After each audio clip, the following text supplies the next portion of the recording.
다음으로는 목표와 자기관리에 의한 경영과 관련된 일화입니다. 다음 3명의 석공이 있습니다.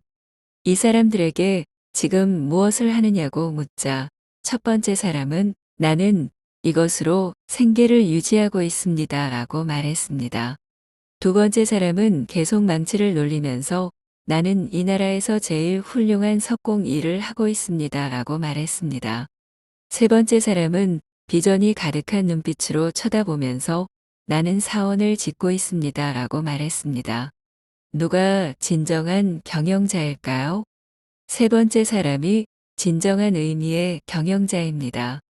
그는 사원 즉 기업에 맞추어 자신이 일을 하고 있기 때문입니다. 즉 개인의 목표가 아닌 기업의 목표와 비전에 맞추어 일을 하기 때문입니다. 이 일화의 연장선상에서 기업이 성과를 올리기 위한 조건들에 대해서 알아보도록 하겠습니다. 첫째, 각각의 직무가 기업 전체의 목표 및 성공에 초점을 맞추어야만 한다. 둘째, 목표 관리는 거기에 상응한 노력과 특별한 수단이 필요하다. 셋째, 기능적인 업무, 예를 들어 특수한 업무 분야에 능통한 경영자 개개인보다는 회사의 발전, 이익의 목적을 맞추어야 한다. 넷째, 기업을 전체적 시각에서 봐야 합니다. 그를 바탕으로 자신이 해야 할 것이 무엇인지 이해할 수 있는 능력이 필요합니다. 각각의 직무는 곧 기업 전체의 목표와 성공에 맞추어져야 하고 그것에 맞추어 업무를 진행해야 합니다. 또한 그 기업을 전체적인 시각으로 보아야 한다는 것입니다. 다음은 경영 계층에 따른 차이점들입니다. 첫째, 생산관리자, 관리 담당자, 최고 경영자 모두 각각의 구체적인 비전이 있어야 합니다. 하지만 목표를 달성하는 최고 경영자는 모든 조직 구성원들이 비전과 노력을 통합해 공동의 목적으로 나아가도록 해야 합니다. 둘째, 상급 경영자는 하급 경영자 개개인이 올바른 방향으로 향하면서 최대의 노력을 기울이도록 동기부여해야 합니다. 셋째, 상급 경영자는 하급 경영자들이 하는 일, 그 자체가 목적이 아니라 기업의 성과를 달성하는 목적을 이루는 수단이 되도록 해야만 합니다. 경영자는 목표가 있어야 하고 그 목표 달성을 위해 일을 해야 합니다.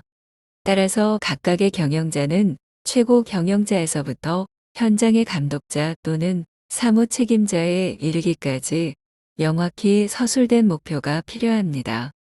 또한 유형의 기업 목표뿐만 아니라 무형의 기업 목표, 예를 들어 경영자 조직과 육성, 작업자의 성과와 태도, 사회적 책임 등을 포함해야 합니다. 또한 경영자의 목표는 기업의 목표를 위한 것이라는 것을 알아야 합니다. 그러한 목표는 어떻게 그리고 누구에 의해 결정되어야 할까요? 목표는 기업 전체의 이익과 비전에 맞추어 경영자에 의해 정해져야 합니다. 여기서 기업 전체라는 말이 중요합니다. 각각 자신의 분야에만 관심을 기울인다면 기업 자체의 성장보다는 기업을 자신의 영역을 확대하려는 기능적인 부서들이 느슨하게 모인 연합체로 전락하게 될 것입니다. 따라서 경영자는 궁극적으로 회사 전체의 목표 달성에 공헌할 책임을 지는 사람이라고 정해 내릴 수 있을 것입니다. 기업에는 반드시 경영 철학이 필요합니다. 왜냐하면 이것은 곧 개인의 강점을 최대로 발휘하고 또 스스로 책임지게 할 수 있게 만들고 동시에 공동의 비전을 제시하고 노력을 한 곳으로 모을 수 있게 합니다. 다시 말해 팀을 형성하고 개인의 목적과 기업의 번영을 조화시킬 수 있는 것입니다. 이러한 경영 철학은 목표 관리와 자기 관리에 의한 경영 활동을 통해 이루어져야 합니다. 왜냐하면 이것은 곧 모든 경영자로 하여금 기업과 개인의 공통의 번영을 자기 자신의 목표로 인식하게 해주기에 기업 전체의 발전이 가능하기 때문입니다. 경영자의 직무도 중요합니다. 기업의 목표를 달성하기 위해 꼭 해야만 하는 실질적인 과제들로 구성되어야 합니다. 또한 팀 조직이 무엇인지, 그 팀원들의 특정한 역할과 활용에 대해서도 잘 알고 있어야 합니다. 경영자들에게는 권한이 부여됩니다. 각각의 경영자들이 수행하는 직무는 가급적 최대의 영역과 권한을 가져야 합니다. 또한 상위하달 형식이 아닌 하위상달 형식으로 의사결정이 진행되어야 합니다. 왜냐하면 하위상달 형식으로 의사결정이 이루어지면 기업의 전체 목표에 더 가까이 다가갈 수 있기 때문입니다.